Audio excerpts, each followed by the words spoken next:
सुधा सजी संवरी दुल्हन बनी अपने बेडरूम में बैठी थी। दिल की तेज होती धड़कनें डरा रही थीं। जाने उसका मूड कैसा होगा। रिश्ता तय होने के बाद से अब तक सुधा ने खुद को किसी खुशफहमी का शिकार नहीं होने दिया था। उसके लिए तो यही बहुत था कि वह अब सुधा नहीं बल्कि मिसेज राठौर बन चुकी है। सुधा खुश थी। उसने अपने प्यार को आखिर पा ही लिया। वह अपनी खुशी में इतनी खोई हुई थी कि उसे किसी के कमरे में आने की भी आहट सुनाई नहीं दी। अंदर आने वाला रजत राठौर था। अगर दुल्हन बनकर इस कमरे तक आने का शौक पूरा हो गया हो तो जाकर कपड़े चेंज करो। मैं बहुत थक गया हूँ, सोना चाहता हूँ। रजत ने आते ही कहर भरी आवाज में उसे ऑर्डर दिया। कितना इंसल्ट भरा अंदाज था उसका। सुधा का दिल चाह रहा था कि वह अभी के अभी जमीन में धंस जाए। अपना लहंगा संभालती हुई वह बेड से उतरी। पायल और चूड़ियों की खनखन पर उसने एक बार फिर पलटकर उसे गुस्से से देखा और दहाड़ कर बोला, स्टॉप इट, ये शोर बंद करो प्लीज। जी जी। सुधा की आंखें आंसुओं से भर गई थीं। धीरे धीरे चलती हुई वह वॉशरूम की ओर जाने लगी। थोड़ी देर बाद जब वह कपड़े बदलकर वापस आई तो वह बेड के एक सिरे पर लेटा हुआ था। कमरा अंधेरे में डूबा हुआ था। अलबत्ता नाइट बल्ब अंधेरे से लड़ने की कोशिश में था। वह धीरे से बेड तक आई और उसने बेड का दूसरा सिरा संभाल लिया।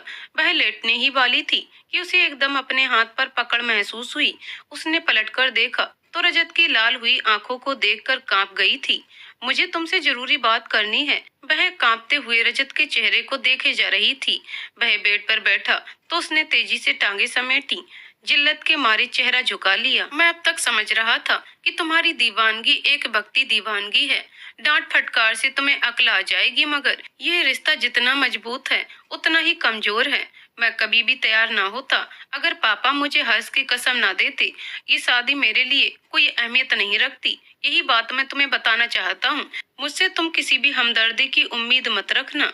रह गई बात तुम्हारे हक की, तो मुझे उससे कोई फर्क नहीं पड़ने वाला। मेरे लिए ये शादी एक समझौते का जहर है जिसे सिर्फ अपने बेटे के लिए पीना पड़ रहा है। बाकी तुम्हें मुझसे कुछ नहीं मिलेगा।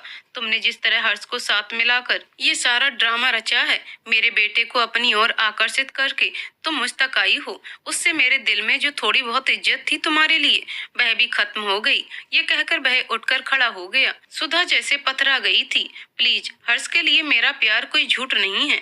मुझे उससे अलग तरह का लगाव है। भगवान के लिए मेरी ममता को यूं मजाक तो ना उड़ाइए। क्या प्यार करना कोई अपराध है? क्या उसने रजत से प्यार करके वाकई कोई अपराध किया था? सुधा की आंखों में आंसुओं का सैलाब आ चुका था। रागिनी के बाद तो मैंने कभी किसी और तरफ नजर ही नहीं डाली थी। फिर तुम जैसी कम उम्र लड़की को कैसे अपनी तरफ आने देता। मैंने तो सब तरह कोशिश की थी कि तुम जो हरकत करना चाहती हो उससे बाज आ जाओ, मगर तुमने हर्ष का ब्रेन वॉश किया। उसके नन्हे से दिमाग में फालतू की चीजें डाली। और रमन की पत्नी के सामने तुमने मेरे बारे में क्या कहा था? जो कह रही थी कि रजत भाई आखिर कब तक मना कर सकते हैं। सुधा की खूबसूरती पर मर मिटे हैं रजत भाई, तभी तो बात यहाँ तक पहुँची है। अगर वह इन्वॉल्व ना होते तो इतनी जल्दी कैसे मान जाते? आई थिंक रजत भाई भी सुधा से प्यार करते हैं और हमारी सुधा है ही इतनी प्यारी। अच्छे अच्छों के छक्के छुड़ा दे। बोलो, क्यों उन्होंने ये बात कही थी? बोलो, जवाब दो। वह दहाड़ कर बोला। वह तो गूंग थी, क्या जवाब देती? उसका ये सब शब्द दोहराते हुए गुस्से से बुरा हाल हो रहा था।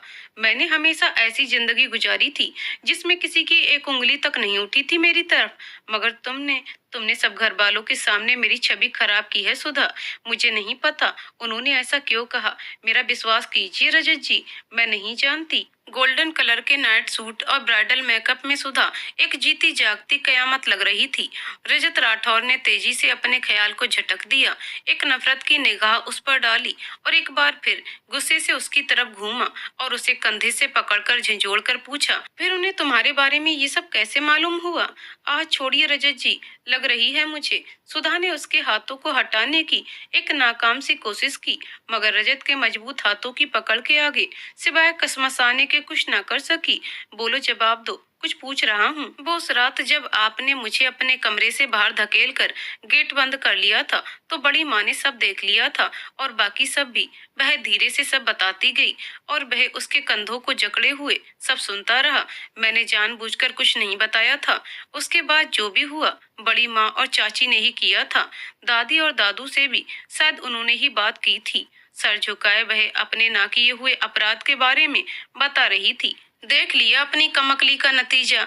तुम्हारी जरा सी गलती लोगों को मुझ पर उंगली उठाने का मौका दे गई।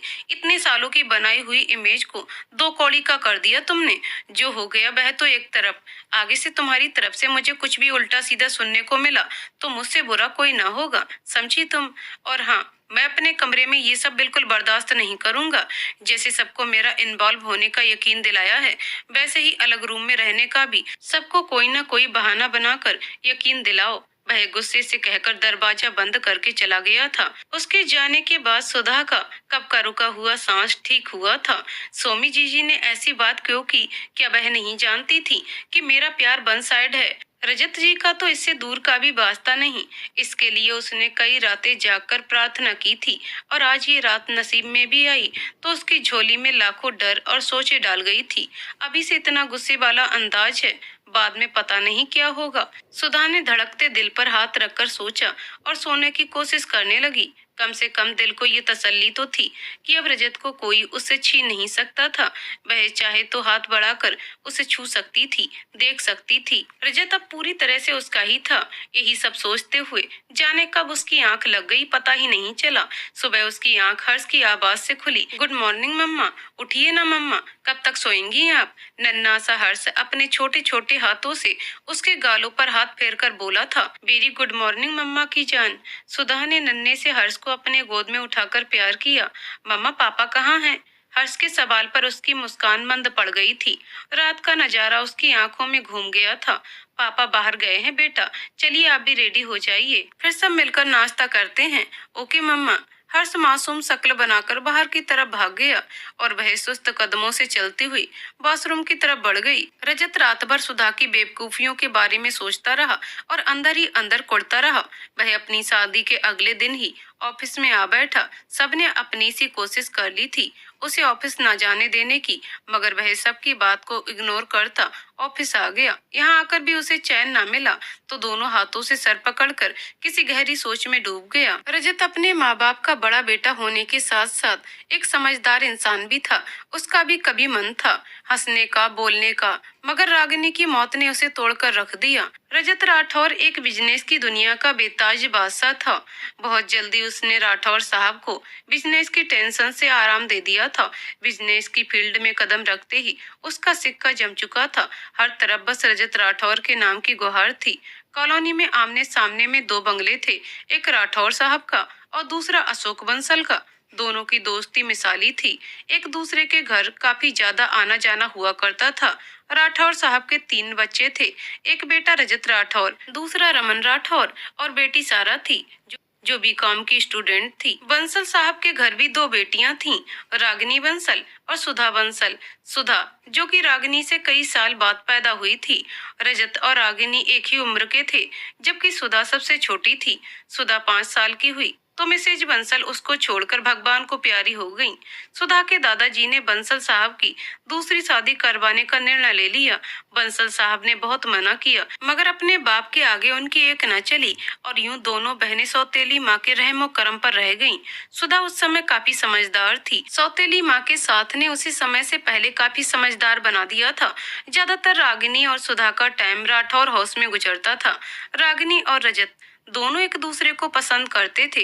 दोनों के रिश्ते की बात भी पक्की हो गई थी। सुधा उस वक्त 9वीं क्लास में थी जब रागिनी की रजत से शादी हुई थी, मगर बदकिस्मती से रागिनी शादी के 3 साल बाद ही नन्हे हर्ष को रजत की गोद में अकेला छोड़कर हमेशा के लिए आंखें बंद कर गई। सबके ऊपर एक पहाड़ सा टूट पड़ा था। रजत तो एक तरफ, पूरा घर ही सदमे में डूबा हुआ था। सुधा रागिनी के साथ रहते हुए उसके अंदर उस जैसी आदत पैदा हो गई थी। उसने बहुत खामोशी से, प्यार मोहब्बत से हर्ष को संभाल लिया था। कॉलेज से आने के बाद वह सारा दिन रजत के घर पर ही आ जाती थी। हर्ष के छोटे मोटे कामों में लगी रहती थी। समय गुजरने के साथ साथ सभी संभल गए थे। हर्ष सुधा से ज्यादा अटैच हो चुका था। किसी को भी एहसास ना था कि आने वाले समय में ये नजदीकी कोई और रूप भी धारण कर सकती है। रजत हर्ष को सुधा की जिम्मेदारी समझकर लापरवाह होता चला गया। सबने हर्ष के प्रति सुधा के प्रेम को स्वीकार कर उसे वहीं रहने पर राजी कर दिया। बंसल साहब तो वैसे भी अपनी दूसरी बीवी बच्चों में बिजी रहते थे, इसलिए किसी को ज्यादा ऐतराज भी नहीं हुआ। यूं सुधा हर्ष की मासी बनकर उसके साथ रहने लगी। बंसल साहब कभी उससे मिलने वहीं आ जाया करते थे और वहीं समय का चक्र था। जब सुधा के अंदर नए नए जज्बात अंगड़ाइयां लेते चले गए, उसने खुद को रोकने की कोशिश की, मगर दिले नादा कब समझता है। और फिर उसने दिल के सामने हार मान ली। अब वह एमएससी में एडमिशन ले चुकी थी। उसका आखिरी साल था। वह अपनी पढ़ाई में बहुत सीरियस थी और किसी के सामने अपने दिल का हाल बयां नहीं करती थी। कुछ दिन पहले एक दिन रजत को न जाने सुधा का हाल कैसे उसके अंदर उमड़ रहे जज्बातों की भनक लग गई थी।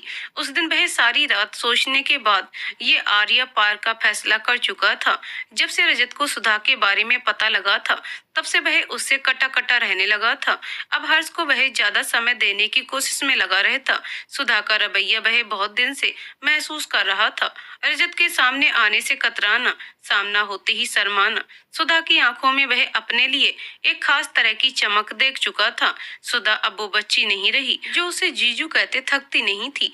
रजत ने अब जाके इस बात पर गौर किया कि वह उसे जीजू कहना छोड़ चुकी है। आप जनाब सुनिए, ये सब कहकर पुकारती थी। उसके दिल का हाल रजत पर अभी कुछ दिन पहले ही खुला था। जब वह एक दिन हर्ष को सीढ़ियों से गिरने पर हल्की सी चोट लगी, तो वह उसको देखने सुधा के कमरे में गए थे। शायद सुधा बाथरूम में थी। वह वहीं बैठकर उसका इंतजार करने लगे। जैसे ही रजत का हाथ पास रखे तकिए पर लगा, झट से एक डायरी नीचे जा गिरी। उन्होंने वही देखने के लिए जैसे ही डायरी उठाई, उसके साथ कई तस्वीरें नीचे गिर पड़ी। रजत ने तस्वीरों को उठाकर देखा। सब तस्वीरें रजत की ही थी। वह हैरान होकर तस्वीर देखता गया। रजत ने डायरी खोली और एक बार फिर शॉक्ड रह गया।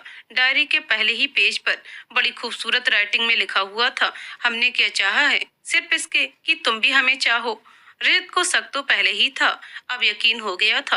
रजत ने डायरी और तस्वीर समेटी और वापस अपनी जगह पर रखकर चुपचाप अपने कमरे में चला आया। रजत का दिल चाहा कि वह लड़की का दिमाग एक पल में ठिकाने लगा दे। क्या क्या सोच बैठी है ये लड़की। उसकी उम्र और मेरी उम्र में 12-13 साल का फर्क है। जब रजत और रागिनी की शादी हुई थी, वह मुश्किल से 13 साल की थी। कैसे ये लड़की ये सब अपने दिमाग में बैठा सकती है, कैसे। कुछ सोचकर रजत चुप रहा और फिर उसने धीरे धीरे हर्ष को सुधा से दूर करने की कोशिश शुरू कर दी। शायद इस तरह से सुधा अपने कदमों को पीछे हटा ले, मगर ये सिर्फ ख्याल ही था। आज रजत ने हर्ष को बहलाकर अपने पास सुला लिया, मगर आधी रात को उसने रोना शुरू कर दिया। वह एकदम उठ बैठा। रजत को तन्हाई पसंद थी, इसलिए उसके रोने से वह परेशान हो गया। क्या हुआ हर्ष बेटे, मम्मा के पास जाना है, हर्ष रोते हुए कहने लगा। हर्ष सुधा को मम्मा ही कहता था। जब उसने अपनी तोतली जुबान में बोलना शुरू किया था, तो पहला वर्ड मम्मा ही कहा। सभी को हैरानी हुई, मगर बड़े होकर सब समझ जाएगा, ये सोचकर सबने खामोश रहना ही सही समझा। और आज हर्ष के मुंह से सुधा के लिए मम्मा कहना रजत को गुस्सा दिला गया। एक तो नींद खराब, दूसरा उसकी उल्टी फरमाइश, कोई नहीं है तुम्हारी मम्मा भगवान के पास है। ये सुनकर वह और जोर जोर से रोने लगा। वह झुंझलाकर उठा, हर तरह से उसे संभाला, मगर उसको एक ही जिद थी, मम्मा के पास जाना है। अब उन्हें सुधा पर गुस्सा आने लगा, जो उनकी जिंदगी में हद से ज्यादा घुस चुकी थी। बेटा वह सो गई है, तुम भी सो जाओ, मेरा बेटा है ना। नहीं सोऊंगा, आप उन्हें लेकर आए, उनके साथ सोऊंगा। वह बेबसी से छोटे बच्चे को देखते रहे और सुधा पर जी भरकर गुस्सा आया। सबके मम्मा और पापा सब साथ सोते हैं और फिर मेरी अम्मा अलग क्यों सोती है। हर्ष की बात पर रजत का दिमाग घूम गया। एकदम उसे गुस्सा आया। उसने हर्ष के गाल पर खींचकर एक चांटा मारा। हर्ष और जोर जोर से रोने लगा। मुझे मम्मा के पास जाना है, अभी जाना है, आप गंदे हैं, मैं मम्मा को बताऊंगा आप मारते हो। गुस्से में रजत ने उसे मार तो दिया, मगर अगले ही पल वह बेचैन हो उठा और उसी बेचैनी में उसे गोद में उठाकर सुधा के कमरे की तरफ चल दिया। रजत ने दरवाजा खटखटाया तो वह गहरी नींद से उठकर गेट तक आई। आप। दरवाजे पर रजत को देखकर वह हैरान हुई। संभालो इसे, 2 घंटे से इसने मेरा दिमाग खाया हुआ है। रजत ने फौरन उसको सुधा की तरफ बढ़ाया और उसने भी जल्दी से बाजुओं में समेट लिया। मेरी जान, मेरे पास आना था, उसे पुचकारते हुए खामोश करवाते हुए उसने नीचे खड़ा किया था। उसके पास आते ही हर्ष बिल्कुल खामोश हो गया था। ये रो क्यों रहा है? सुधा ने उसे वापस पलटते देखकर पूछा। तो रजत ने मुड़कर उसे देखा था। हल्की रोशनी में खुले बालों और बिना दुपट्टे के नाइटी में दिखता उसका सफेद दूधिया चेहरा रजत के होश उड़ा गया। रजत उसे एकटक देखता रहा। उस समय उसे वह रागिनी की तरह लगी थी। वही होंठ, वही लंबी पलकों की झालर तले छुपी नीली आंखें। रजत खुद को संभाल कर नजरें चुरा गया था। वह सुधा बंसल थी, मिसेज रागिनी राठौर नहीं। तुम्हारे पास आने की जिद कर रहा था। रजत ने एक बार फिर से नजरें चुरा कर कहा। तो वह तड़प उठी। तो ले आते। आप मुझसे दूर क्यों कर रहे हैं? ऐसा भी क्या अपराध हो गया है मुझसे कि आप मेरे साथ ऐसा व्यवहार कर रहे हैं? कई दिनों का शिकवा उसके लबों पर मचल गया। रजत ने चौंक कर अपने सामने खड़ी उस छोटी सी लड़की को देखा जो उनकी जिंदगी को किसी नए एहसास से आस न कराना चाहती थी। मेरी किस बात से इस लड़की को इतनी हिम्मत मिली है कि आज ये मेरे सामने खड़ी होकर आंखों में आंखें डालकर मुझसे सवाल जवाब कर रही है? वह हैरान था। वह लड़की उनकी राह में चट्टान की तरह उनको हराने के लिए खड़ी थी। रजत राठौर उस समय को कोस रहा था जब हर्ष के जन्म के बाद अपने गम में निढाल उन्होंने सारे हक सुधा बंसल को दे दिए थे। वह बगैर जवाब दिए पलटे थे जब वह पीछे से कहने लगी, मुझे आपके रवैये की समझ नहीं आ रही है कि आप ऐसा क्यों कर रहे हैं। मेरा कोई जुर्म है तो बताइए। मुझे और हर्ष को इस तरह तकलीफ देकर आखिर आप साबित क्या करना चाहते हैं? वह रुकी थी। हर्ष को बिस्तर पर लेटने का इशारा करके अब वह कमरे से निकलकर उनके सामने आ रुकी थी। रजत उसके ऊपर निगाह पड़ते ही फिर से डगमगा गया था। एकदम उसने होठ भींचे और आंखें बंद कर ली थी। मान लीजिए मैं आपका ये रवैया इग्नोर करती जा रही हूँ, मगर कब तक? अब तो घर वाले भी समझने लगे हैं। दादी और चाची माँ, बड़ी माँ सब मुझसे कहती हैं कि हर्ष तुम्हारे पास क्यों नहीं सोता। अब तुम बोर हो गई हो शायद। बताएं क्या जवाब दूं मैं सबको? देखो सुधा, तुम बच्ची नहीं हो। कल को तुम्हारी भी शादी होनी है। मेरे बेटे से तुम्हारा इस कदर घुल मिल जाना तुम दोनों के लिए सही नहीं है। बेहतर है तुम उससे दूर ही रहो। वह अभी बच्चा है, प्यार से अभी बहल जाएगा, बाद में शायद ये इम्पॉसिबल हो जाएगा। और आगे से मेरे सामने इस तरह से फ्रैंक होकर मत आना। लड़की हो लड़की की तरह रहो। यहाँ और भी रहते हैं, रमन है, चाचा जी हैं। इस तरह तुम सबके सामने ऐसे रहोगी? रजत निगाहें इधर उधर करके बोल रहा था। सुधा को अपने हुलिये का एहसास हुआ तो वह शर्म से दोहरी हो गई। सो सॉरी, वो मैं ऐसे सो रही थी तो यूं ही। इट्स ओके, आगे से ख्याल रहे। और हाँ, वह जाते जाते फिर पलटा। अपने दिमाग को पढ़ाई की तरफ लगाओ, ज्यादा बेहतर होगा तुम्हारे लिए। रजत कहकर लंबे लंबे डग भरता चला गया। सुधा सोचों में घिरी अंदर आ गई। ये जाते जाते ऐसे कैसे बोलकर गए हैं? कहीं इनको मेरे दिल के हाल का पता तो नहीं चल गया? चलने दो, एक ना एक दिन तो पता चलना ही था। वह खुद से बातें करती हर्ष के पास लेट गई। क्या हुआ बच्चा, आपको नींद क्यों नहीं आ रही थी? और आपके गाल पर ये क्या हुआ है? उसकी नजर उसके गाल पर गई तो वह एकदम उठ बैठी। वो मम्मा, पापा ने मुझे मारा, उसने मासूमियत से बताया। व्हाट? पापा ने आपको क्यों मारा? मम्मा, मैंने पापा से पूछा था कि सबके मम्मा पापा के साथ में सोते हैं, फिर मेरी मम्मा हमारे पास क्यों नहीं सोती है? उन्होंने ये भी कहा कि आप मेरी मम्मा नहीं हैं, मौसी हैं। ओह, सुधा की आंखें आंसुओं से भर गईं। नो बेटा, मैं आपकी मम्मा हूँ ना, सिर्फ मैं हूँ और आप मेरे सबसे अच्छे बेटे हैं। वह उसे साथ लगाकर अपने आंसू साफ करने लगी। रजत का ये व्यवहार सुधा के लिए बर्दाश्त करना मुश्किल हो रहा था। सुबह उसने कॉलेज जॉब करने का सोचा था ताकि वह रजत से बात कर सके। सुधा किचन में आई तो बड़ी माँ नाश्ता बना रही थी। तुम आज कॉलेज नहीं गई? नहीं। वह फ्रिज खोलकर देखने लगी। और सारा? पता नहीं आंटी जी, शायद वो गई हो। मैं पराठा बना देती हूँ। नाश्ता सबने कर लिया है, सिर्फ रजत का नाश्ता बाकी है। उसके लिए ट्रे तैयार है। बेटा, तुम रजत को ये ट्रे दे आओ। रजत के नाम पर उसका दिल एक पल को धड़का था। फिर वह खुद को संभालते हुए ट्रे उठाकर ऊपर चली आई और बिना नॉक किए कमरे के अंदर आ गई। रजत सामने खड़ा अपने बालों में कंघी कर रहा था। जी, नाश्ता। उसने रजत से निगाहें हटाकर धीमी आवाज में कहा तो रजत ने चौंक कर देखा और गुस्से से जबड़े भींच लिए। कल रात की बातें उसके दिमाग में फिर से शोर करने लगी थी। सुधा, तुम्हें इतना भी मैनर्स नहीं कि किसी के कमरे में आने से पहले नॉक किया करते हैं। इस गलती के लिए माफी मांगते हैं, आगे से ध्यान रखेंगे हम। ट्रे रखो और जाओ यहाँ से। रजत ने अपने गुस्से को दबाकर उससे कहा, मुझे आपसे बात करनी है। सुधा ने हिम्मत करके कह ही दिया, मगर मुझे तुमसे कोई बात नहीं करनी, जाओ यहाँ से। रजत ने रूखे लहजे में कहा, क्या गलती हो गई मुझसे ऐसी जो आप मुझसे ऐसी बात कर रहे हैं? काफी दिन से देख रही हूँ, हर्ष को भी मुझसे दूर कर रहे हैं आप। और रात उसे आपने मारा भी। बच्चा है वो, उसे नहीं पता क्या कहना है क्या नहीं। इतनी समझ नहीं है उसे अभी। वो बच्चा है, तुम तो बच्ची नहीं हो। तुम्हें तो पता होना चाहिए तुम क्या कर रही हो। वह लाल आंखें लिए उसकी तरफ घूमा। आप क्या कह रहे हैं रजत जी? मुझे कुछ समझ नहीं आ रहा। वह थोड़ा घबरा गई उसके गुस्से से। इतनी नादान नहीं हो जो मेरी बात तुम्हें समझ ना आए।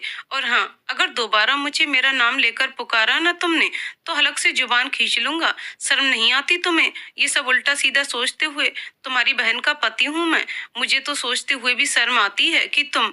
सुधा नासमझी की हालत में उसे आंखें फाड़े देखती रही। रजत ने अपने गुस्से को कंट्रोल करके एक गहरी सांस ली। देखो सुधा, मेरी बातें अपने दिमाग में अच्छी तरह घुसा लेना। दोबारा मुझे ये सब रिपीट न करना पड़े।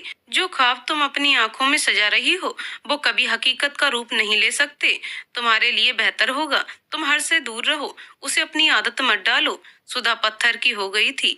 अपना राज फांस होने पर कैसे इन्हें मेरे दिल का हाल पता लगा। वह हैरान थी। मैं हर्ष से दूर नहीं रह सकती। आप यकीन करें या ना करें, ये सच है। मैं आपसे प्यार करती हूँ, मगर हर्ष में जान बसती है मेरी। उसे माँ बनकर पाला है मैंने। उसे मुझसे दूर मत कीजिए रजत जी। वो मुझसे अलग नहीं रह पाएगा। वह जैसे रो देने की हो गई थी। अपने बेटे का अच्छा बुरा मैं खुद सोच सकता हूँ। वो मेरा बेटा है, मेरी जिम्मेदारी है। तुम प्लीज अब अपने पापा के घर लौट जाओ। रजत ने उसे प्यार से समझाया। आपकी जिम्मेदारी? अब आपको कैसे याद आ गया? हर्ष आपकी जिम्मेदारी है। जब उसे सबसे ज्यादा जरूरत आपकी थी तब आपका ये प्यार उमड़कर क्यों नहीं आया? अब आप उस पर अपना हक जताने आ पहुंचे हैं। कमाल है रजत जी। वह बिना डरे रजत के सामने आकर खड़ी हो गई। अपनी हद में रहो सुधा। रजत ने सुलगती निगाह उसकी तरफ उठाई। दाद देनी पड़ेगी तुम्हारी हिम्मत की। हर्ष की आड़ लेकर जो खेल तुम खेल रही हो ना, उसका अंजाम बुरा होगा। ये कोई खेल नहीं है रजत जी। हर्ष में जान बसती है मेरी। हर्ष से मेरा लगाव कोई दिखावा नहीं है और ना ही आपसे प्यार करना कोई खेल है। शर्म आती नहीं तुम्हें ये सब बोलते हुए? रजत ने कंधों से पकड़कर उसे खा जाने वाली नजरों से घूरा था। क्यों रजत जी, इसमें शर्म कैसी? प्यार करना कोई अपराध तो नहीं है ना? वह फिर से उसी अंदाज में बोली। देखो सुधा, आखिरी बार समझा रहा हूँ। दफा हो जाओ मेरी जिंदगी से, मेरे घर से, मेरे बेटे की जिंदगी से। इस बार रजत गुस्से में दहाड़कर बोला था। सुधा की आंखों में आंसुओं का सैलाब आ गया था। वह एकदम हाथ जोड़कर बोली, रजत जी, मैं आप दोनों से दूर नहीं रह सकती। भले ही आप मुझसे शादी ना करें, बस नाम अपना दे दीजिए। मेरे नाम के पीछे आपका सरनेम लगेगा। मैं इसी में खुश हो जाऊंगी और यहीं घर के किसी कोने में पड़ा रहने दें हर्ष के साथ। मैं अब तक नहीं करूंगी, मगर मुझे मेरे बेटे से दूर मत कीजिए। तुम्हें एक बार की बात समझ नहीं आती सुधा? वह इस बार दहाड़ ही पड़ा था। कहा ना मेरे बेटे से दूर रहो। आपको भी समझ नहीं आ रहा रजत जी? हम आपसे ये नहीं कहते कि आप भी बदले में हमसे प्यार कीजिए। सिर्फ इतना ही कह रहे हैं कि हमें हर्ष से दूर मत कीजिए। बस अपना नाम दे दीजिए हमें, और कुछ नहीं चाहिए आपसे। वह रोने लगी थी। सुधा दीवानी सी हो रही थी। सुधा, निकल जाओ अभी के अभी मेरे रूम से। शर्म नहीं आती तुम्हें? कम से कम मेरी और अपनी उम्र का ही लिहाज कर लेती। रजत ने उसका हाथ पकड़ा और दरवाजे तक ले आया। तुम्हारी बदतमीजी हद से ज्यादा बढ़ रही है। बेहतर होगा मैं तुम्हारे घर छोड़ आऊं, ताकि तुम्हारे पापा तुम्हारे लिए कोई रिश्ता तलाश करें और तुम्हें विदा करें। रजत बहुत ज्यादा सुलग रहा था। उसका बस नहीं चल रहा था। वह इस लड़की का क्या कर दे। सुधा ने सुना तो तड़प कर रह गई। नहीं, हम कहीं नहीं जाएंगे। हम सिर्फ आपसे प्यार करते हैं रजत जी। हम किसी और से शादी और हर्ष से दूरी का सोच भी नहीं सकते। वह रोते रोते उसके कदमों में बैठ गई, अपने दिल के हाथों मजबूर होकर। रजत एक पल को पथरा सा गया था। उसके जुनून को देखकर उसकी हालत पर रजत का दिल भी तड़प उठा था, मगर फिर किसी अनहोनी के डर से वह फिर से थोड़ी देर पहले वाला रजत बन गया। रजत ने सुधा को अपने कदमों से एक झटके से उठाया और उसे कंधों से पकड़कर अपनी तरफ घुमाया। तुमसे जो हो सके कर लो, मगर कल सुबह तुम यहाँ से जा रही हो, समझी तुम? हम जी नहीं पाएंगे रजत जी। हम जहर खा लेंगे रजत जी अगर आपने हमें यहाँ से भेजा। तड़ाक। सुधा के बाकी के शब्द मुंह में ही रह गए। रजत का मजबूत और फौलादी हाथ सुधा के गाल को लाल कर गया। रजत ने उसका हाथ पकड़ा और कमरे से बाहर धकेल कर गेट बंद कर लिया। सुधा को इस सिचुएशन की उम्मीद नहीं थी। रजत के धक्के से वह औंधे मुंह गिर पड़ी, मगर उसे कोई परवाह नहीं थी। वह झट से खड़ी हो गई और दरवाजा पीटने लगी। रजत जी प्लीज। सुधा बाहर खड़ी बार बार दरवाजे को पीट रही थी। उसे खुद होश नहीं था। वह बार बार रजत का नाम पुकारे जा रही थी। तभी उसे अपने कंधे पर किसी का स्पर्श महसूस हुआ। आप। सुधा ने पीछे मुड़कर देखा और एकदम पथरा गई। सुधा, तुम ऐसे यहाँ क्या कर रही हो? दादी माँ और सोमी जी दोनों हैरान थे। रजत के कमरे के बाहर यूं ऐसे रोते देखकर समझ तो आ गया था उन्हें। दोनों के रवैयों से कुछ दिन से देख रहे थे, महसूस भी कर रहे थे, मगर बात ये होगी इसकी उम्मीद नहीं थी। सुधा पत्थर की बनकर खड़ी हो गई थी। कुछ बोलते नहीं बन रहा था। सोमी, सुधा को मेरे कमरे में लेकर आओ, दादी माँ ऑर्डर देती चली गई। सोमी ने धीरे से सुधा के कंधे पर हाथ रखा और आंखों से उसे चलने का इशारा किया। सुधा रोबोट की तरह सोमी के पीछे पीछे चली गई। दादी माँ के सामने उसे सब कुछ बताना पड़ा। वह रोते रोते सब बताती चली गई। हम सब सुनने के बाद दादी माँ ने सुधा की तरफ देखा। तभी सुधा ने भी उनकी तरफ देखा और एकदम डर के मारे आंखें बंद कर लीं। दादी माँ, मैंने जानबूझकर ऐसा कुछ नहीं किया। मैं सच में हर्ष से दूर। इतना बोलते ही सुधा की हिचकियां बंध गईं। सुधा डर गई थी। उसका दिल कांप रहा था। पता नहीं किस पल उसे दादी माँ यहाँ से जाने का फैसला सुना दे। दादी ने सुधा के सर पर हाथ रखा और बोली, मेरे रजत से शादी करोगी? दादी की बात सुनकर सुधा शॉक्ड रह गई। वह तो सोच रही थी कि दादी उसे अब घर से निकाल देंगी, मगर ये तो उसकी खुशी का कोई ठिकाना नहीं रहा था। दादी माँ, आप। उसकी जुबान अटक रही थी। सुधा, बोलो ना, बनोगी मेरे रजत की दुल्हन और मेरे हर्ष की माँ? दादी माँ ने उसके सर पर हाथ फेरा। सुधा एकदम दादी माँ के गले लग गई। उसकी खुशी का तो कोई ठिकाना ही नहीं था। ओ भाई सुधा, अब तो तुम मेरी जेठानी बन जाओगी। सोमी जीजी ने हल्की मुस्कुराहट चेहरे पर सजाकर सुधा की तरफ देखकर उसे छेड़ा और सुधा के चेहरे पर हजार रंग खिल गए। उसने तो सोचा भी नहीं था ये सब इतना आसान हो जाएगा। मगर रजत जी, वो तो हमें यहाँ से निकाल देंगे दादी माँ। उसकी आंखें फिर भर आई थीं। उस दुश्मन का सोचकर उसकी तुम चिंता मत करो सुधा। हर्ष के लिए तुमसे बेहतर कोई दूसरी माँ नहीं मिलेगी उसे। मैं देखती हूँ कैसे नहीं मानता। दादी माँ की बातें सुनकर सुधा के चेहरे पर चमक आ गई थी और फिर समय का चक्कर ऐसा चला। रजत की ना हाँ में बदल गई, या यूं कह लीजिए कि अपने बेटे हर्ष के लिए उसने हथियार डाल दिए थे। सबके सामने मजबूर होकर उसे अपने बेटे हर्ष के लिए सुधा से शादी के लिए हाँ करनी पड़ी। पापा और बड़ी माँ की कसम देने, खुद की जान देने की धमकियों के आगे रजत राठौर हार गया और यूं सुधा बंसल मिसेज राठौर बन गई थी। वर्तमान रजत को ऑफिस में बैठे सोचते सोचते पूरा दिन निकल गया था। रह रहकर उसे सुधा का चेहरा नजर आ रहा था। सुधा, तुमने ये सही नहीं किया। जिस मकसद से तुम मेरी जिंदगी में शामिल हुई हो वो मैं कभी पूरा नहीं होने दूंगा। रजत ने सिगरेट की डिब्बी से एक और सिगरेट निकालने के लिए हाथ बढ़ाया, मगर डिब्बी खाली देखकर फिर से हाथ वापस खींच लिया। सुबह से वह सिगरेट पर सिगरेट पिए जा रहा था। अपने अंदर के गुस्से को सिगरेट के धुएं के जरिए बाहर निकाल रहा था, मगर उसके अंदर की बेचैनी खत्म होने का नाम ही नहीं ले रही थी। थक हार कर वह अपना कोट उठाकर बाहर की तरफ बढ़ गया। रजत सुस्त कदमों से चलता हुआ घर में दाखिल हुआ तो सामने दादी माँ, चाची और माँ नजर आई। रजत चुपचाप चलता अपने बेडरूम की तरफ बढ़ गया। दादी माँ ने जिस तरह उसकी नॉलेज में लाए बिना एक तरफा फैसला करके सुधा से उसकी शादी करवाई थी, वह उनसे नाराज ही था और दादी माँ उसकी नाराजगी अच्छी तरह से जानती थी। रजत। दादी माँ ने रजत को अपने कमरे की तरफ बढ़ते देखा तो आवाज लगाई, जी दादी। वह बिना मुड़े ही उनसे बोला, इधर आओ, कुछ बात करनी है। दादी माँ ने उसी साइड में बैठने का इशारा किया तो वह ना चाहते हुए भी बैठ गया। सुधा को कल थोड़ी शॉपिंग पर ले जाना। शादी ऐसे एकदम अचानक से करनी पड़ी, किसी को भी कुछ होश नहीं था। 8 दिन हो चुके हैं तुम्हारी शादी को, कहीं से भी नई नवेली दुल्हन नहीं लगती सुधा। जब अपना पति पत्नी पर ध्यान देता है तभी उसका मन करता है सजने संवरने का, और फिर इस बहाने सुधा का मन भी थोड़ा सही हो जाएगा बाहर जाकर। दादी माँ शायद जानबूझकर उसे सुधा के साथ भेजना चाहती थीं। प्लीज दादी माँ, आप सबके फोर्स करने पर मैं शादी तो कर चुका हूँ, अब और क्या चाहते हैं मुझसे?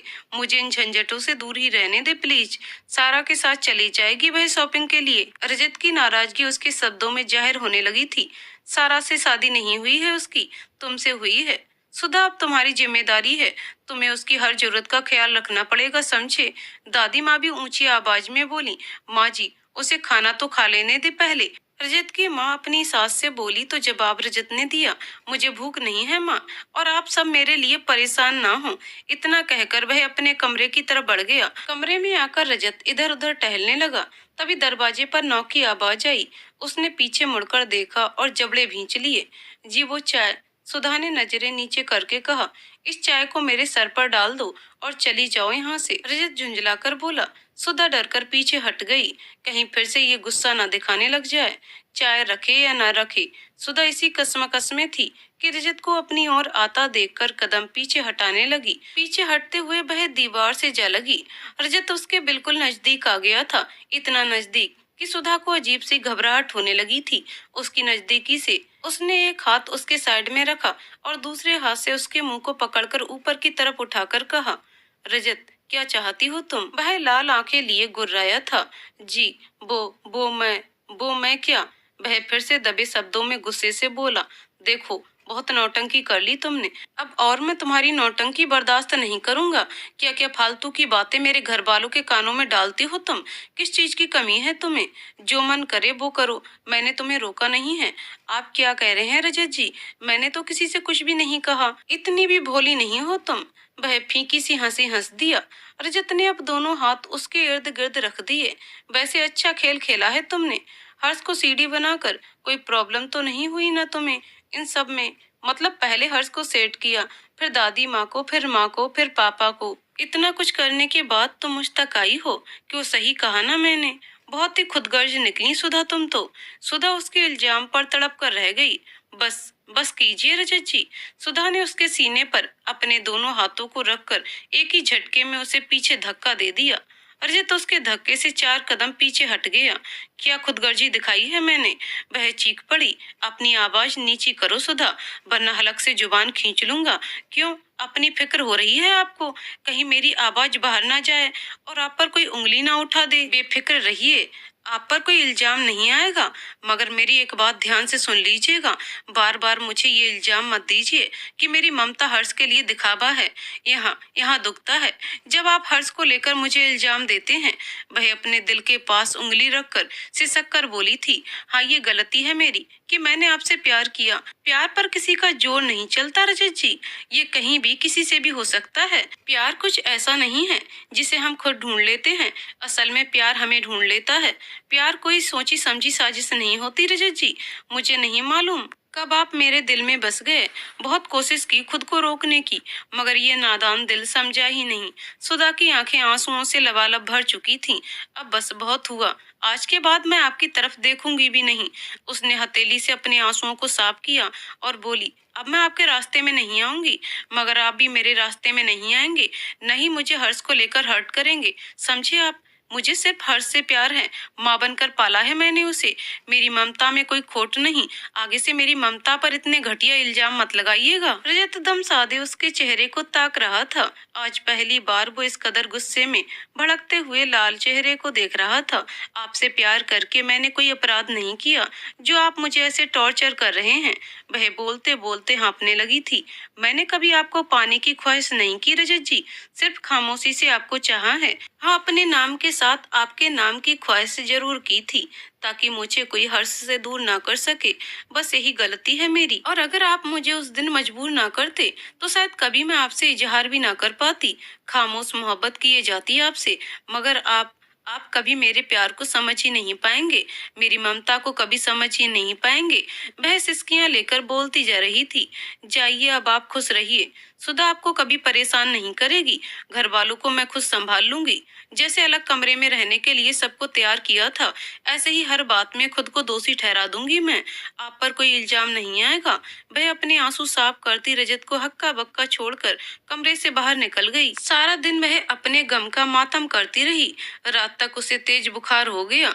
उसे ये दुख नहीं था कि उसने उसे पत्नी का दर्जा नहीं दिया था।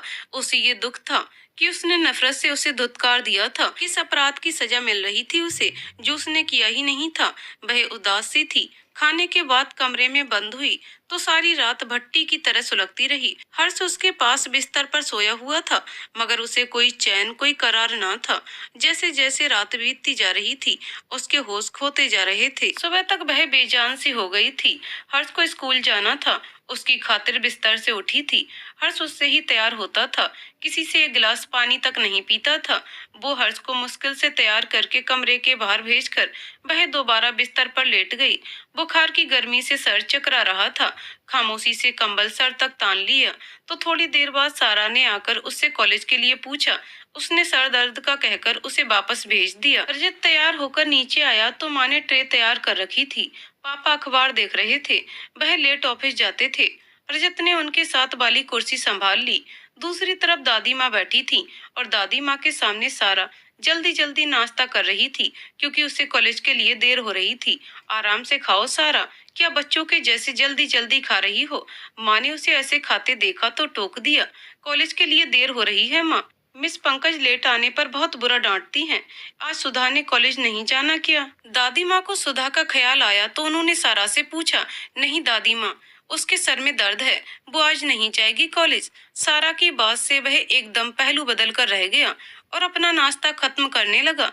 जिम्मेदारी भी तो बहुत उठा ली है उस बच्ची ने, थक जाती है बेचारी। जरा जरा से काम के लिए हर्ष उसको दौड़ाता रहता है। और फिर कल उसकी माँ की बरसी भी थी, थोड़ी दुखी भी थी वो। आराम कर लेगी आज। दादी माँ की आखिरी बात से रजत का नाश्ता करता हाथ रुक गया। वह नाश्ता बीच में ही छोड़कर ऑफिस के लिए निकल गया। ऑफिस आकर भी उसे चैन नहीं था। एक अजीब सी बेकली उसके मन को कचोट रही थी। टेबल पर फाइल खुली पड़ी थी और वह कहीं और ही निगाहें जमाए बैठा था। तभी उसकी सेक्रेटरी ने आकर उससे बोला, सर आज मिस्टर सैनी के साथ मीटिंग है आपकी, आप बताइए फिक्स टाइम क्या रखें? सर, सेक्रेटरी ने रजत को गुमसुम बैठे देखकर एक बार फिर से आवाज दी। हम। रजत एकदम से हड़बड़ा सा गया था। क्या हुआ रोजी? सर, मिस्टर सैनी के साथ मीटिंग टाइम क्या रखें, आप बता दीजिए, फिर मिस्टर सैनी को इन्फॉर्म करना है। रोजी उनसे कहना मीटिंग कल होगी। वह पेपर वेट घुमाता हुआ बोला। जी सर। रोजी हैरानी से कहकर चली गई। रजत ने अपने बालों में उंगलियां फेरी और मोबाइल निकाल कर देखा तो घर से इतनी मिस कॉल देखकर वह चौंक गया। वह एकदम कॉल बैक करता है मगर कोई रिसीव नहीं करता तो वह और ज्यादा परेशान हो जाता है। एक अजीब सी बेचैनी उसके अंदर समा जाती है। रजत ने मोबाइल जेब में डाला और गाड़ी की चाबी उठाता हुआ बाहर निकल गया। गाड़ी में बैठकर भी वह बार बार घर का नंबर डायल कर रहा था मगर कोई आंसर नहीं कर रहा था। उसने एक बार और ट्राई किया। इस बार कॉल पिक कर ली गई। उसने जल्दी से ब्रेक लगाया और तेजी से बोला, हेलो रमन, घर पे सब ठीक है ना? कोई कॉल रिसीव नहीं कर रहा, कब से नंबर लगा रहा हूँ भाई। वो सुधा। क्या सुधा? क्या हुआ उसे? रजत ने बेताबी से पूछा। उसे बहुत तेज बुखार था, मैं भी घर पर नहीं था और आपने भी कॉल पिक नहीं की। दादी माँ परेशान होकर आपके पास कॉल कर रही थी। रमन, सुधा कहाँ है, कैसी है अब? रजत ने रमन की बात बीच में ही काट कर बेचैनी से पूछा। भाई वो बेहोश थी, अभी होश आया है उसे, अब वो खतरे से बाहर है। सुधा का बीपी बहुत सूट कर गया था, अगर टाइम से हम लेकर नहीं जाते तो। कौन से हॉस्पिटल में हो तुम लोग? रजत ने रमन की बात काटकर पूछा। यहीं पास के ही सिटी हॉस्पिटल में।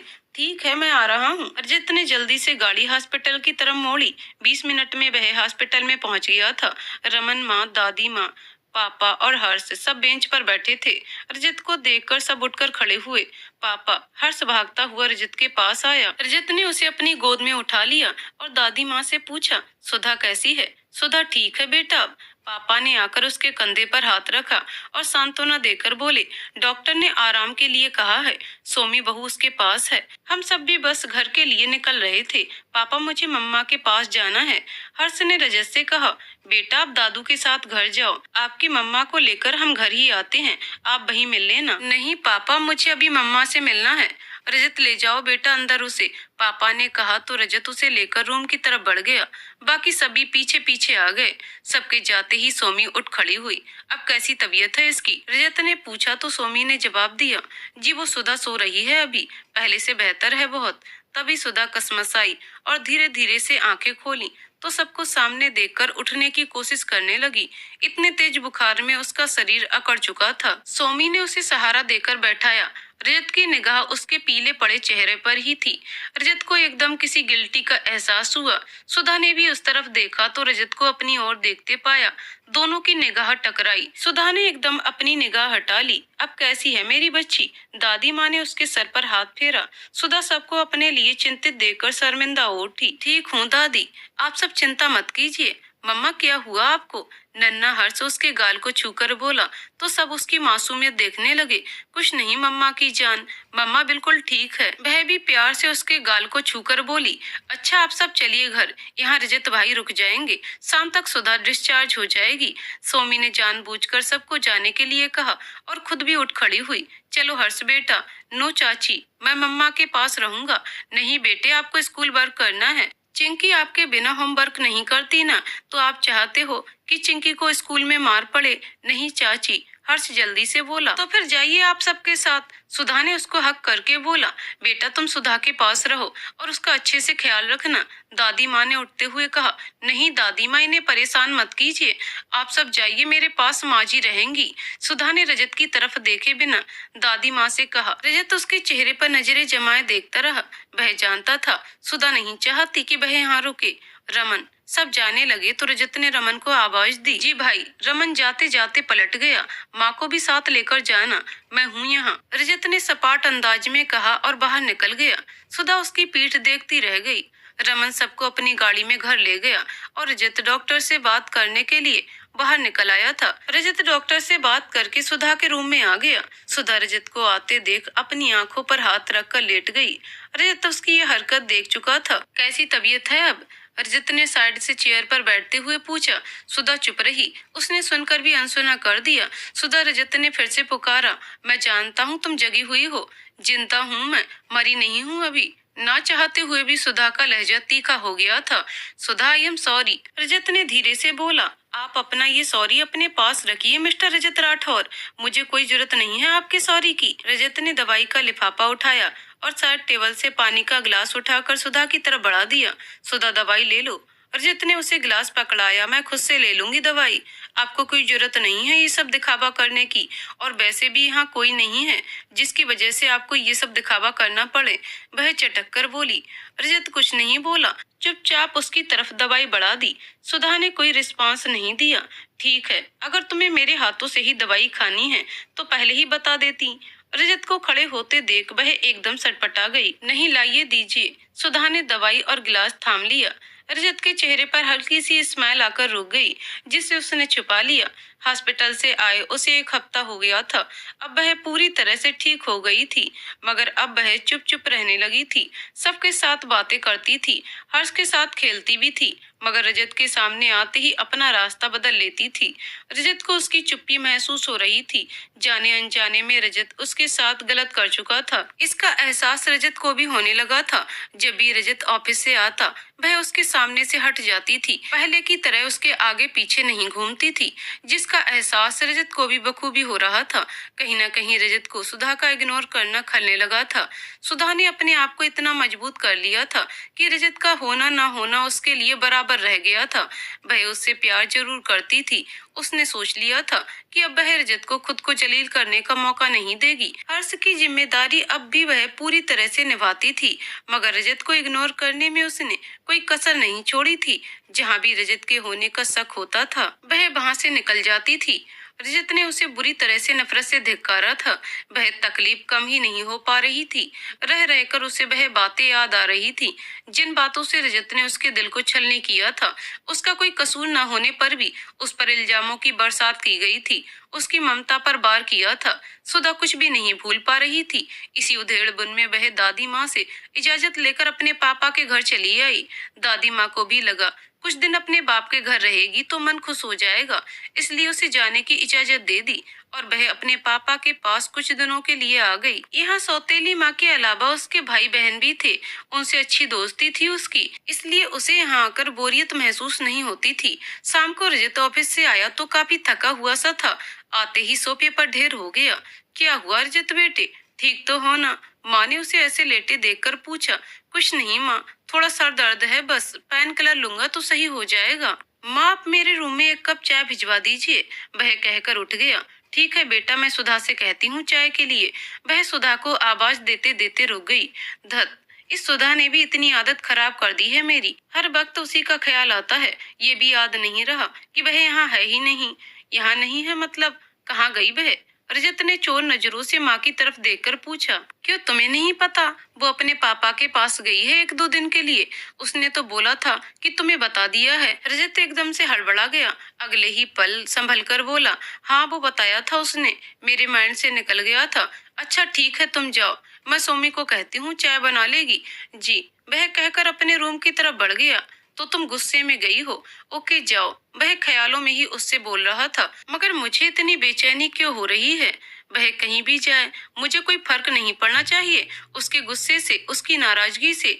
रजत बड़बड़ाया जा रहा था कि तभी दरवाजे पर दस्तक हुई। उसने मुड़कर देखा तो सोमी चाय लिए खड़ी थी। रजत भाई, आपकी चाय। हम रख दो उधर। उसने टेबल की तरफ इशारा किया। सोमी चाय रखकर चली गई। उसने जैसे ही चाय का घूंट भरा, कप ऐसे के ऐसे ही वापस रख दिया। चाय बहुत ही अजीब थी। एकदम ही उसे सुधा के हाथ की चाय याद आ गई। हर रोज सुधा ही उसके लिए चाय बनाया करती थी। उसे उसकी बनाई चाय के टेस्ट की आदत लग चुकी थी शायद।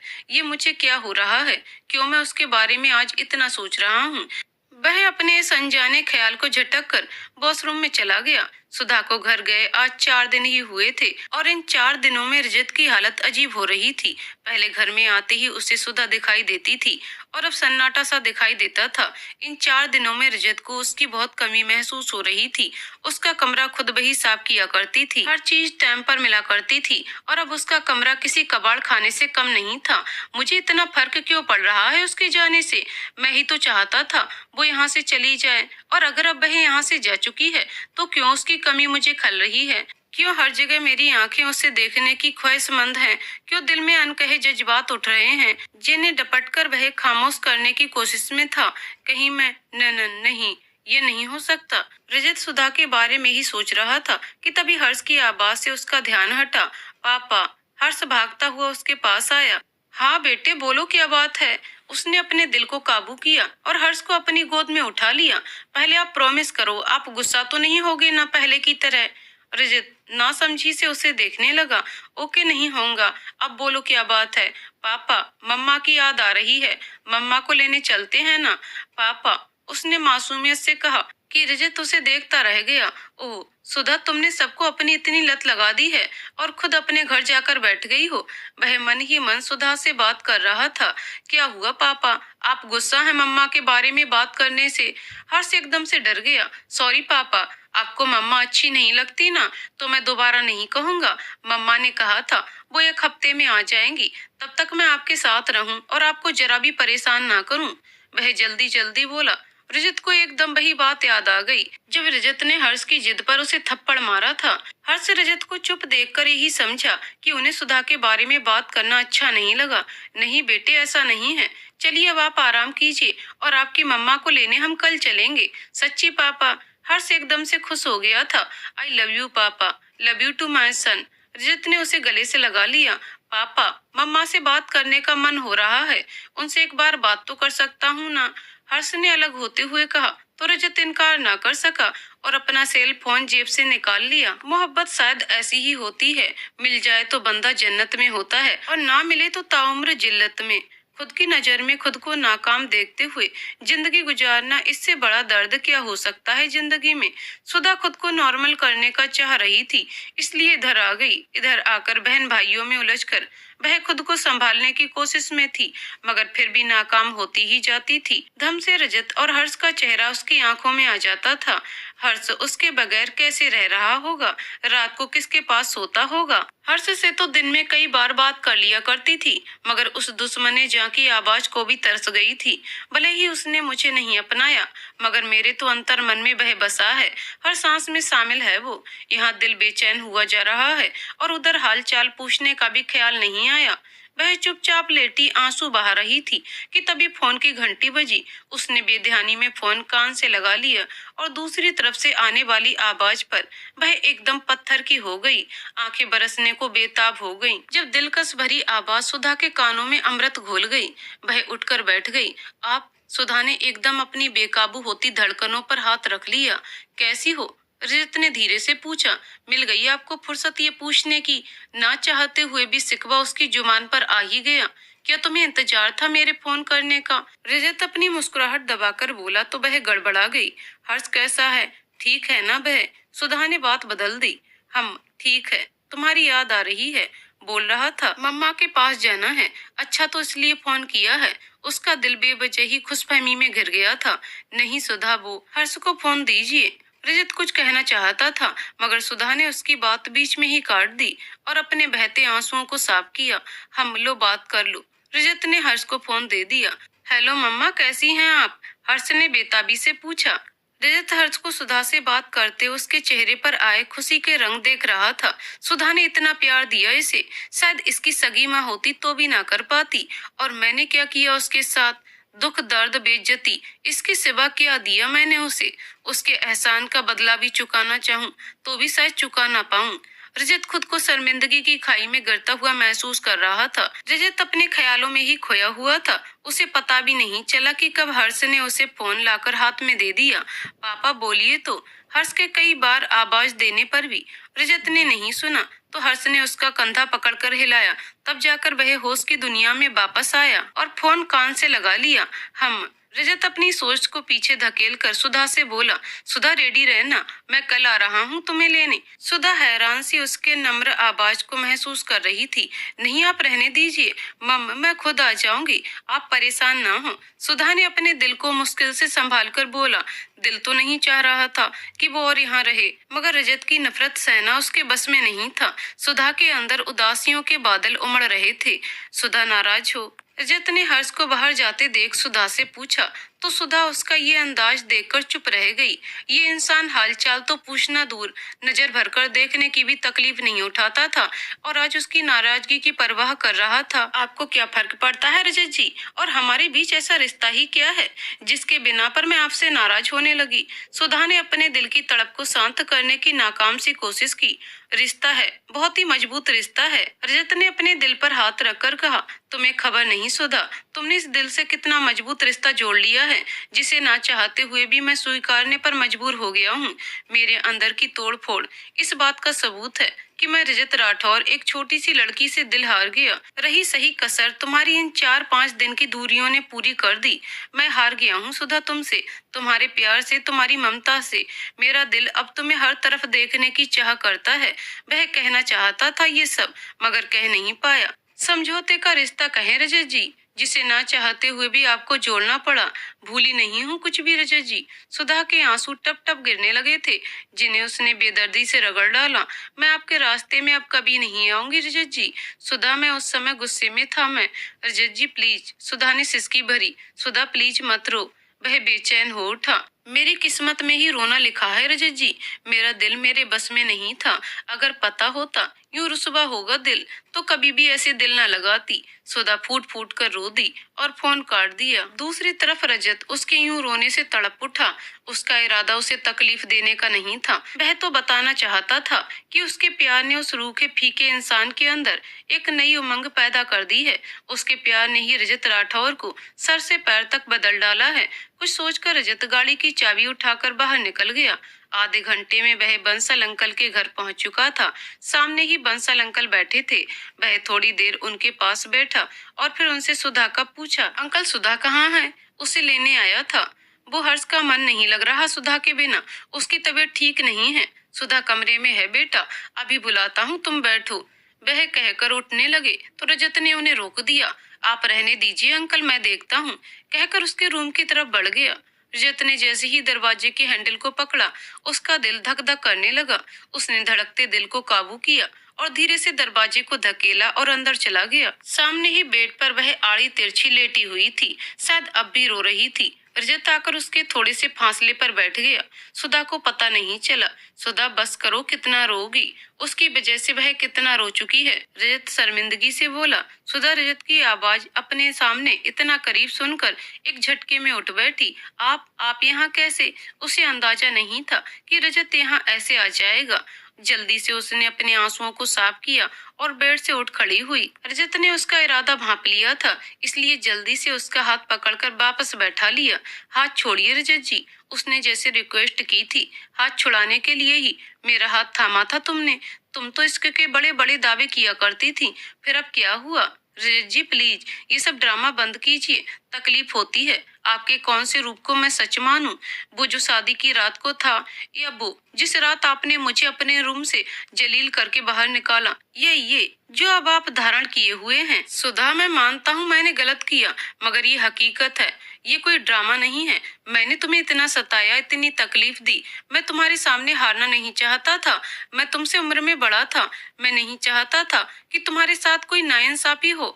मेरा मानना ये था कि लाइफ पार्टनर हम उम्र हो तो रिश्ते में बैलेंस बना रहता है, तो जिंदगी अच्छी गुजरती है।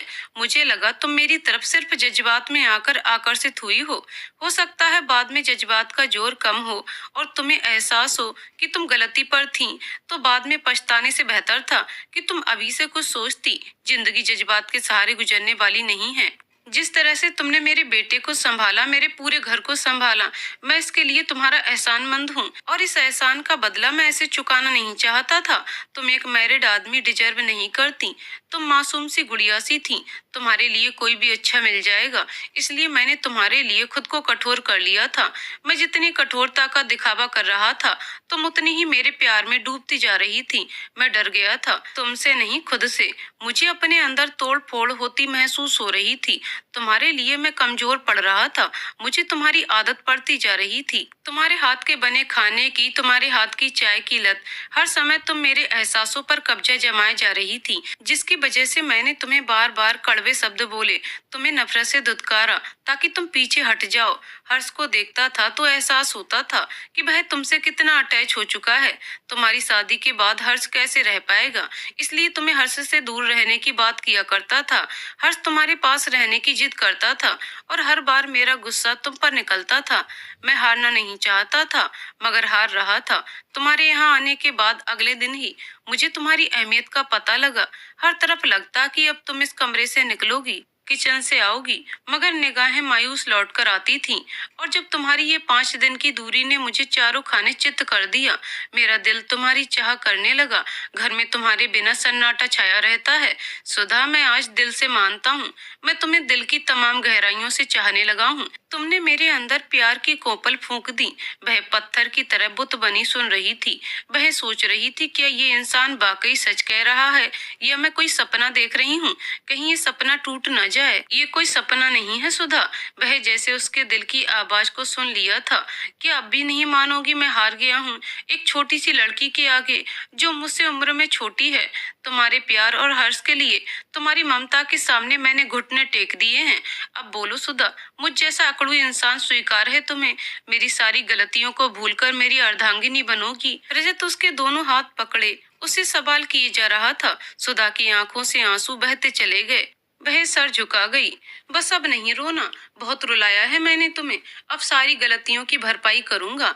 बड़े ही दिलकश अंदाज में सुधा के कानों में रस घोल रहा था। अब जल्दी से घर चलो, ताकि अब मैं जल्दी से हर्ष की ख्वाहिश पूरी कर सकूं। तुम, मैं, हर्ष एक ही कमरे में रहें, और ये तुम्हारे लाडले बेटे की ख्वाहिश है।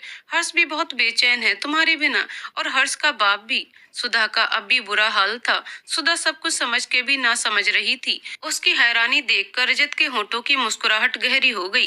रजत ने उसे यकीन दिलाने के लिए उसे अपनी मजबूत बाहों के घेरे में लिया तो वह चौंक गई, जैसे एकदम सपने से जागी हो। ये सपना नहीं, हकीकत थी। जख्म देने वाला मेहरबान हो गया था। वह रजत की इतनी इतनी नजदीकी पर सुधा शर्म से धोरी हो गई। दिल धक धक करने लगा।